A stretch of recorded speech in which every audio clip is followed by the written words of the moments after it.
এসে গেছি আজকে নতুন একটা রেসিপি নিয়ে। আজকে হবে গুড় বাদাম। কেউ গুড় বাদাম বলে, কেউ বাদাম চিক্কি বলে। তা বাদাম চিক্কি করতে যা যা লাগে আপনাদের দেখাচ্ছি। এখানে আছে 1 বাটি বাদাম, ভাজা বাদাম, এটা খোসা ছাড়িয়ে নিয়েছি।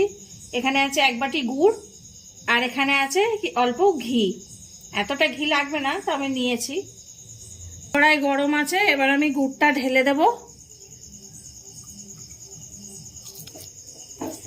গুড়টা ঢেলে দিয়েছি লো টু মিডিয়ামে।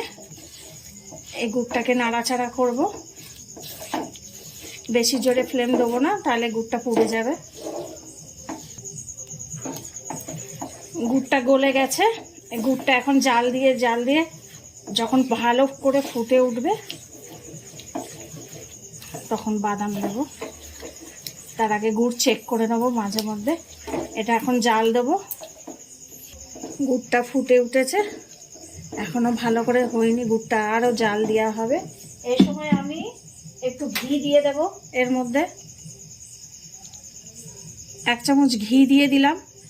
ঘি দিলে বাদাম চাক্কি বলে, ওটা খুব সুন্দর চকচক করবে। গুড়টা এবার চেক করব। একটুখানি জলের মধ্যে গুড় দেব। কিছুক্ষণ পরে আমি দেখব গুড়টা হয়েছে কিনা। আমি একদম লো ফ্লেমে করছি, তা নাহলে গুড়টা পুড়ে যাবে আর তিতো হয়ে যাবে।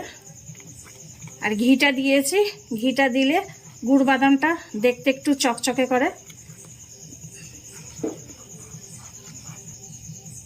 হয়নি এখনো, এই যে গুড়টা নরম আছে, গলে যাচ্ছে, এখনো হয়নি। যেখানে গুড় বাদামটা ঢালবো আমি ওই চাটুতে একটুখানি ঘি মাখিয়ে নিচ্ছি।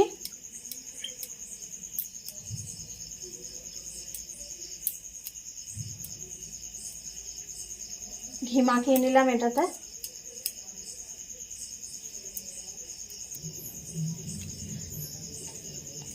গুড় ফুটে উঠেছে একদম ভালো করে, একদম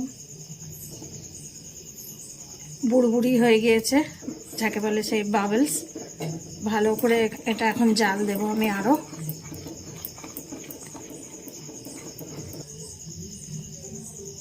জলের মধ্যে দিয়ে দেখছি গুড়টা হয়েছে কিনা, কিছুক্ষণ পর দেখাচ্ছি। এখনো হয়নি, দেখেন এই যে এখনো হয়নি, হবে আর একটু।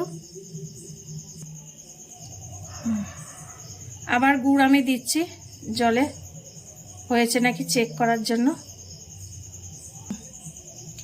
শক্ত হয়ে গেছে এটা, ভাঙা। হ্যাঁ, আপনাদের আমি আওয়াজ শুনিয়ে দেখাচ্ছি, তাহলেই বুঝবেন যে হয়ে গেছে।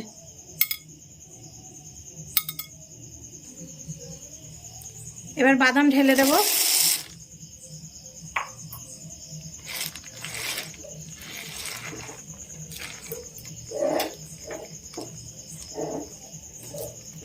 বাদাম ঢেলে ভালো করে জাল দেব।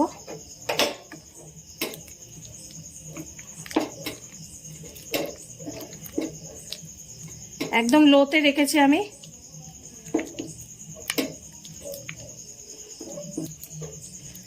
এটা হয়ে গেছে, এবার আমি ঢেলে দেব। এবার আমি ঢালছি।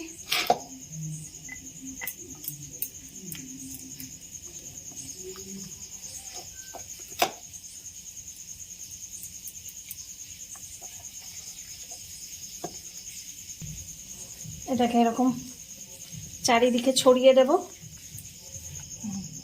এবার একটা বেলুন নিলাম, তার মধ্যে ঘি লাগিয়ে নিলাম। এবার এটাকে একটু বেলে দেব, সমান করে নেব।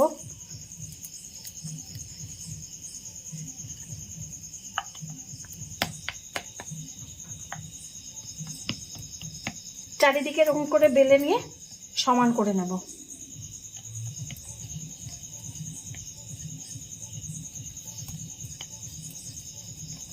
আমার বেলা হয়ে গেছে, সমান করে নিয়েছি।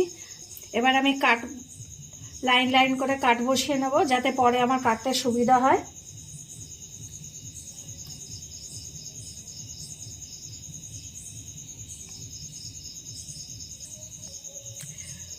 আমি চারিদিকে লাইন লাইন করে ছুরি দিয়ে আমি দাগ দিয়ে নিয়েছি, কেটে কেটে, যাতে পরে ভাঙতে সুবিধা হয়।